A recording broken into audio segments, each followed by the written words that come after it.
It was a busy time at the docks. All the engines were working hard, pushing and pulling trucks about.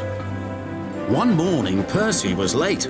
Cranky the crane was quick to criticise. "These ships can't be kept waiting. They have important cargo. If they miss the tides, they will be delayed in the docks. You should look up to ships and show more respect. You are, after all, only little."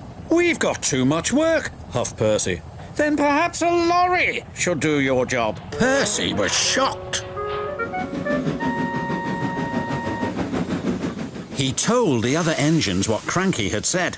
"Stuff and nonsense," snorted James. "We engines run this island," said Henry. "What if a lorry does arrive?" I'm afraid it did, along with 2 more. Cranky was delighted. "Hey, you down there! Your job's done now. These lorries are taking over. One of them wants to talk to you." The lorry was very rude. "What's that steaming lump of scrap iron doing here? Be off with you." "Scrap iron? Steaming scrap iron? Pah!" A little later, Percy met up with Thomas and James. Another lorry was being rude to them. Then he saw Percy.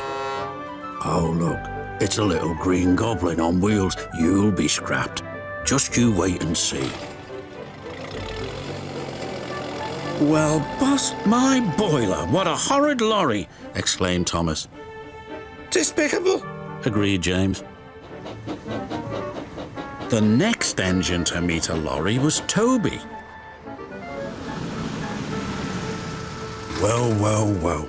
No wonder this railway's in a mess. You belonged in a museum, not working in a quarry." "I might look old, but I'm very useful." "Useful, Pa," replied the lorry. "Just you toodle off." "Toodle," spluttered Toby. "Come along, Toby," interrupted his driver. "Don't bother to argue with him. We'll go to the flour mill instead." But when they arrived at the flour mill, Toby was shocked to see yet another lorry. "What are you doing here?" "We 3 are doing your work now. You're too slow." The foreman spoke to Toby's driver. "I'm sorry, times are a-changing, I'm afraid."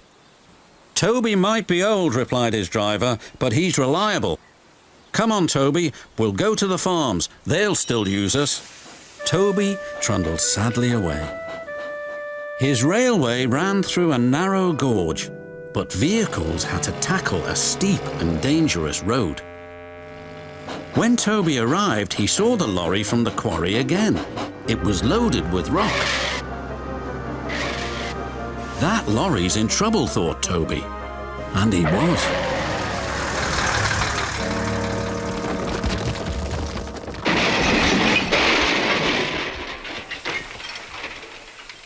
The driver was thrown clear. "Rotten roads," he muttered. The wrecked lorry was taken to the docks. Percy looked at the lorry. "What's this lump of steaming scrap iron?" he teased. "I'll be back," replied the lorry, "so you can wipe that silly smile off your smoke box." "Pa," said Percy, and wheeshed him loudly. Then Butch, the breakdown vehicle, arrived. He was towing the lorry from the flour mill. "What happened?" asked Toby's driver. "He was overloaded with flour," came the reply, "and he broke down." "Not very useful now, are you?" said Toby. "Grrr," replied the lorries. Then James whistled excitedly. "They're bringing in the 3rd lorry on a barge." "What happened to that one?" James asked. "Stupid lorry was reversing and fell straight into the sea," said the tow truck man. Later, Thomas arrived. He looked at the 3 lorries and laughed. Well, well, well, the Brothers Grimm, smashed, broken and sunk. The lorries didn't return, and the engines now work even harder to make sure they never will.